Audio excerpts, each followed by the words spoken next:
you go back to our childhood, we are raised with what we believe is this idea of earned love, or what I refer to as conditional love. So we believe that the better or more we achieve, the more love we receive. It's not done with malice. Most of us grew up in good homes. Most often our parents loved us all the time, no matter whether we succeeded or failed. But we internalized, because it's just the human condition, we internalized this idea that when we perform really well, that we're loved more. One of the reasons for that is that when we don't perform well, or maybe when we misbehaved, we potentially were scolded, and sometimes even worse, we get the silent treatment, right? Silence can be deafening, especially to young children, the unspoken. So we're conditioned to believe that we have to earn love, and we take this into our adult lives.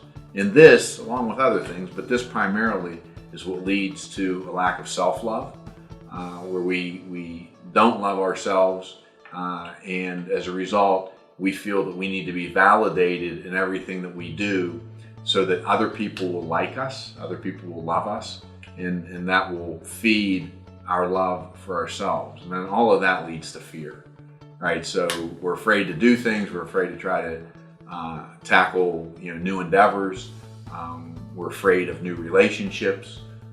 It's just, fear ends up ruling us, and it becomes a self-fulfilling prophecy, because the more you're afraid, the greater your lack of self-love, and the less you love yourself, the more fear it creates, right? So my experience is, and I lived that life for a very long time, and my experience is that the only way that I could overcome that was in understanding and internalizing God's unconditional love.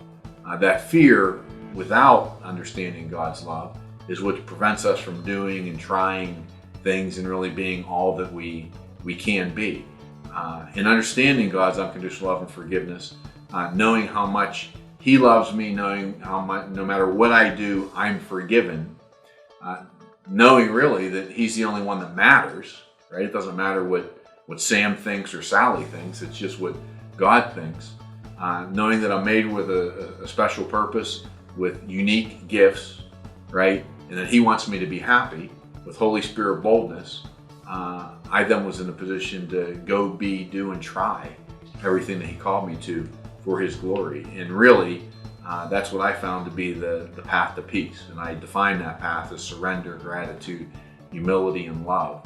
But it all starts with knowing God's unconditional love and having the joy, or the peace, the joy and the fulfillment, which starts at that place.